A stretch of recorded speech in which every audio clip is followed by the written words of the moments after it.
Baik teman-teman sekalian dan pemirsa dimanapun Anda berada, hari ini kita akan belajar tentang satu rahasia terpenting di balik keistimewaan bulan Ramadan yang terjadi hanya satu kali dalam setahun. Jadi kalau Anda tidak mendapatinya di waktu-waktu saat ini, di tahun ini, maka Anda mesti menantinya di tahun depan kembali. Itu pun kalau kita masih dijamin untuk hidup tahun depan. Karena itu mari kita bahas materi penting pada kali ini, yaitu tentang rahasia Lailatul Qadar. Kapan itu kemudian tiba? Seperti apa menggapainya? Masihkah ada kesempatan di penghujung Ramadan ini untuk mendapatinya? Dan bagaimana Allah memberikan keterangan pada kita untuk bisa meraihnya? Quran surah ke-97, satu surah penting terkait dengan rahasia Lailatul Qadar. Allah menyampaikan di surah ini dengan namanya langsung, Inna anzalnahu fi Lailatul Qadar. Baik, kata Allah, sungguh kami telah turunkan Al-Quran itu di malam yang sangat spesial, terjadi di bulan Ramadan, hanya satu malam saja, diberi nama dengan malam Al-Qadar. Perhatikan baik-baik, saya berikan satu pengajaran dulu. Jika dalam Al-Quran ada kalimat seperti ini, Inna, naknya kemudian panjang, maka ini dalam bahasa Arab disebut dengan ta'zimun nafsi, ungkapan untuk menggambarkan keagungan akan sesuatu dan keistimewaan yang terjadi pada peristiwa yang dimaksudkan. Jadi ketika Allah menyampaikan tentang malam Al-Qadar, Lailatul Qadar, digunakan kemudian ungkapan ini seakan-akan memberikan kesan kepada kita ini bukan malam biasa. Ini istimewa. Dan saya sering terangkan dalam berbagai kesempatan, ada lail, ada lailah, itu berbeda. Kalau lail itu cuma malamnya saja, waktunya saja, terbentang dari ba'da isya sampai dengan menjelang fajar. Ya, lail, Quran surah 17 ayat 78. Tapi kalau ditambah tak di ujungnya, maka ini menunjukkan sifat istimewa di malam itu. Tidak sama dengan malam biasa. Kata Allah, kalimat yang menggunakan lailah, lailatul, bukan lail. Ini menunjukkan di malam ini, satu malam saja ada yang istimewa. Apa keistimewaan pertamanya? Wa ma adraka ma lailatul qadar? Satu, Lailatul Qadri khairum min alfi syahr. Malam ini jika Anda ibadah bersamaan dengan malam itu, maka peluang pahalanya lebih dari, bukan sama, lebih dari 1000 bulan. Kalau dikonversi 1000 bulan saja, itu kurang lebih sama dengan 82 sampai dengan 85 tahun. Jadi kalau ada orang sholat misalnya, Allahu Akbar, sholat 2 rakaat saja bertepatan dengan malam ini, itu sama dengan sholat kurang lebih 85 tahun tanpa henti. Allahu Akbar, Allahu Akbar, Allahu Akbar, Allahu Akbar. Ada yang bisa begitu? Kalau Anda baca Al-Quran walaupun satu ayat misalnya, Anda bangun satu ayat baca, itu nilai bacaannya, satu ayat ini ketika bersamaan dengan malam Al-Qadar, itu sama dengan baca satu ayat selama 85 tahun tanpa henti. Baru Anda baca alif lam mim, tidur. Bisa. Tapi bersamaan dengan malam ini, karena ingin bangun Anda baca, itu baca alif lam mim selama 85 tahun tanpa henti. Ya. Kemudian yang kedua, ini yang paling indah. Allahu Akbar. Semua malaikat turun di malam ini. Semua malaikat. Tanazzalul malaikatu fi. Tanazzalul malaikat, malaikat jamak menunjuk pada semua malaikat. Bentuk tunggal malaikat itu malak namanya, itu satu malaikat. Quran surah ke-12 ayat ke-31. Wa qulna hasya lillahi in hadza basyara, ya, ma hadza basyara in hadza illa malakun karim. Kata perempuan-perempuan yang sedang kumpul di pembesar itu, mereka mengatakan ini sih bukan manusia kepada Nabi Yusuf alaihissalam. Ini sih malaikat yang sedang menyamar dalam bentuk manusia. Ya, ganteng-ganteng Nabi. Ada orang sekarang ganteng-ganteng serigala ini ya. Sinetron. Ini ganteng-ganteng Nabi, malak, satu orang malaikat. Tapi kalau banyak disebut dengan malaikat. Nah, apa faidahnya kalau semua malaikat turun? Bagaimana keistimewaannya? Kita jeda sebentar, kita diskusi dulu. Nanti setelah itu kami akan coba tambahkan apa keistimewaan yang dimaksudkan sesuai dengan ayat-ayat yang diturunkan. Ada pertanyaan barangkali? Baik, silakan. Bismillahirrahmanirrahim. Assalamualaikum warahmatullahi wabarakatuh. Waalaikumsalam warahmatullahi wabarakatuh. Terima kasih atas waktunya, Ustadz. Ketika kita menyatakan bahwa malam Lailatul Qadar itu adalah malam yang sangat istimewa, tentunya semua umat Islam, khususnya yang beriman, ingin sekali mendapatkan malam tersebut. Ada nggak sih tanda-tanda yang menunjukkan bahwa malam Lailatul Qadar tuh waktunya seperti ini, tanda-tandanya seperti ini? Mohon penjelasannya, Ustaz. Ya. Bagus pertanyaannya. Semua muslim pasti berharap mendapatkan malam Al-Qadar. Bagaimana tipsnya, apa tandanya, dan bagaimana cara cepat meraihnya? Nabi menyampaikan beberapa isyarat di dalam keterangan beliau dan disebutkan oleh para ahli hadis. Imam Muslim kemudian menghimpun bab itu dan menerangkan di antara tanda-tandanya. Nabi menyampaikan, pertama kata Nabi, kalau sudah sampai ke akhir-akhir Ramadan, 10 hari terakhir di bulan Ramadan, kita sudah sampai nih ke penghujungnya, maka kencangkan ikat pinggang. Kata Nabi, kencangkan ikat pinggangmu, tambah lagi ibadahnya.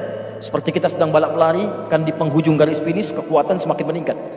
Nah, kenapa kemudian itu mesti kita tingkatkan? Kata Nabi, ada kemungkinan malam Al-Qadar ini turun kemudian di malam-malam terakhir bulan Ramadan, sebagai motivasi pada kita supaya tidak menurunkan semangat untuk ibadah. Karena biasanya kecenderungan orang awal Ramadan semangat, kan? Saf penuh sampai ke belakang tuh. Pertengahan terjadi kemajuan, safnya maju. Nah, di akhir-akhir saat orang banyak mudik milih dunia, Allah turunkan pahala akhirat. Ayo, siapa yang mau menukar tiket kereta dengan Lailatul Qadar? Siapa yang mau menukar kemudian tiket pesawat dengan Lailatul Qadar? Maka diturunkanlah kemudian semangat ini oleh Nabi supaya kita memburunya. Jadi ini bagian yang pertama. Yang kedua, di hadis Muslim juga Nabi menyampaikan, aku pernah ditunjukkan oleh Allah dalam satu mimpi tentang malam Al-Qadar.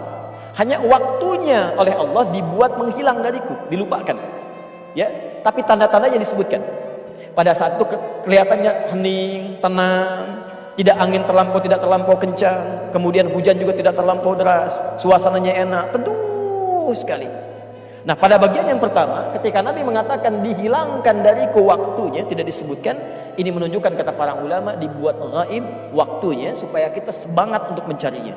Karena itu kalau kita tidak ingin kehilangan malam Al-Qadar, maka rahasia pertamanya adalah setiap malam Ramadan bangun. Walaupun cuma 15 menit, 10 menit, usahakan bangun. Dan karena sifatnya malam itu terbuka. Setelah kita salat tarawih, istirahat sejenak, tidur, malam bangun. Sahur misalnya jam 3:30, bangunlah dari mulai jam 2:30 atau sekedar jam 3, tunaikan salat 2 rakaat. Walaupun cuma 2 rakaat, investasi 5 menit, baca Quran 1 ayat. Kalau tiap hari kita kerjakan tiap malam demikian, sekarang kita tersisa beberapa malam lagi, maka demi Allah, siapapun yang investasi walaupun 5 menit, 10 menit setiap malam Ramadan, dia berpeluang besar mendapatkan malam Al-Qadar. Karena terjadinya di waktu malam, itu cara cepatnya. Ya, jadi jangan tinggalkan itu, walaupun cuma 5 sampai dengan 15 menit kita kerjakan. Hadisnya di riwayat Muslim, nomor hadis 1910. Kata Nabi, man qama lailatul qadri imanan wa ihtisaban ghufira lahu ma taqaddama min dhanbi. Siapa yang mau mengejar malam Al-Qadar dan dia tiap malam Ramadan bangun walaupun cuma 2 rakaat. Ketika dia kerjakan, dia tobat, maka Allah akan ampuni semua dosa-dosa yang pernah dia kerjakan seumur hidupnya. Ya, Allah taala a'lam bis-shawab. Ada yang lain barangkali? Silakan. Assalamualaikum Ustaz. Waalaikumsalam. Menyambung pertanyaannya Teh Desi, kalau misalkan malam Lailatul Qadar itu amalan apa sih yang sebaiknya kita lakukan, doa-doanya, dan apakah memang itu harus adanya di masjid turunnya malam Lailatul Qadar? Bagus pertanyaannya. Ini menyambung tadi apa yang disampaikan dan saya teruskan ayatnya. Tanazzalul malaikatu. Turun semua malaikat. Jamak dari kata malam, semua turun, malaikat. Sampai kata para ulama, Anda buka di kitab-kitab tafsir termasuk Ibnu Katsir dan yang lainnya, saking banyaknya yang turun malaikat, maka keadaan bumi itu jadi padat.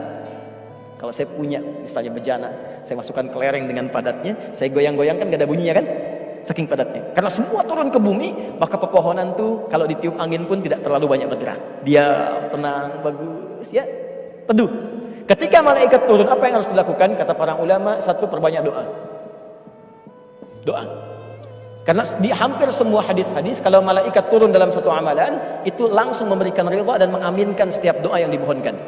Sekarang kita sedang berdiskusi, sedang kemudian belajar. Buka hadis misalnya riwayat Ibnu Majah, nomor hadis 233 dari sahabat Abu Darda. Itu saat Anda baru datang mau ke sini dengan niat belajar, baru datang saja, kata Nabi, wa tad'ul malaikata, dan para malaikat meletakkan sayapnya ridhan li talibil ilmi, memberikan ridha kepada para penuntut ilmu. Man salaka tariqan yaltamisu fihi ilman sahhalallahu lahu tariqan ilal jannah wa innal malaikata la tadau ajnihataha ridhan li talibil ilmi.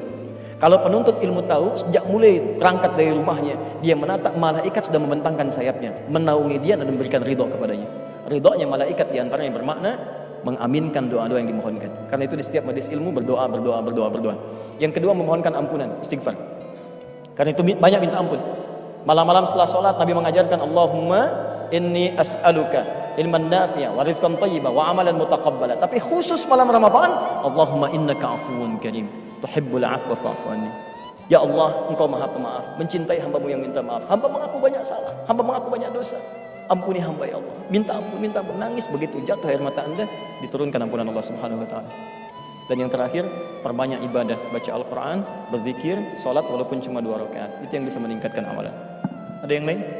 Assalamualaikum warahmatullahi wabarakatuh. Waalaikumsalam warahmatullahi wabarakatuh. Ciri-ciri orang yang mendapatkan Lailatul Qadar itu seperti apa Pak Ustadz? Contohnya. Baik. Masya Allah. Bagus pertanyaannya. Apa ciri-cirinya? Baik. Di malam itu ada yang mengartikan ayat ini dengan di malam itu tanda-tanda Al-Qadar itu tenang, damai. Di perasaannya beda. Malam itu tuh suasana hati kita tuh tenang gitu. Kayak gak banyak persoalan. Terus alam kelihatannya bagus, awannya enak, tenang. Ada juga yang mengartikan bahwa kata salam di situ menunjuk kepada ya orang-orang yang berhasil mendapatkan malam Al-Qadar. Maka setelah dia mendapati itu esok harinya kelihatan lebih tenang, lebih baik, lebih damai, lebih pengen untuk ibadah meningkat, menjauhi maksiat. Karena kalau Allah sedang mencintai seorang hamba dan diampuni dosanya, maka yang pertama dilakukan akan menjaga dia dari perbuatan maksiat. Yang kedua dibuat dia senang berbuat baik, meninggalkan keburukan, meningkatkan kebaikannya. Maka jika Anda sudah mendapatkan itu keesokan harinya, maka berbahagialah. Boleh jadi Allah kirimkan malam Al-Qadar untuk Anda pada saat itu. Jelas insya Allah? Baik, kalau jelas kita coba simpulkan. Yang pertama, di antara sifat sayang Allah kepada hamba adalah kasih Allah yang selalu ingin menjadikan hamba mudah ke surga. Untuk itu Allah berikan satu waktu dan kesempatan yang sangat istimewa untuk menggugurkan semua dosa-dosa yang pernah dilakukan selama hidup, plus melipat gandakan pahala tanpa batas yang sangat luar biasa. Maka di antara waktu itu tibalah hanya semalam di malam Ramadan, disebut dengan malam Al-Qadar atau Lailatul Qadar. Jika Anda mampu manfaatkan malam itu, maka semua dosa berpeluang diampuni. Dan jika Anda beramal walaupun sedikit amalan, maka dilipat gandakan setidaknya paling minimal 85 tahun tanpa henti. Maka jika ada orang kemudian mohon maaf bangun di malam itu, dia istighfar, taubat dari dosanya, lalu dia beramal walaupun baca satu ayat dalam Al-Quran lantas wafat, maka besar kemungkinan dengan izin Allah surga menjadi jaminan bagi dirinya. Mudah-mudahan kita mendapatkan malam yang dimaksudkan. Semoga Allah istimewakan kita termasuk golongan orang-orang terbaik dalam pandangannya, dan semoga Allah mengumpulkan kita di surga sesuai dengan ridha dan ketentuannya.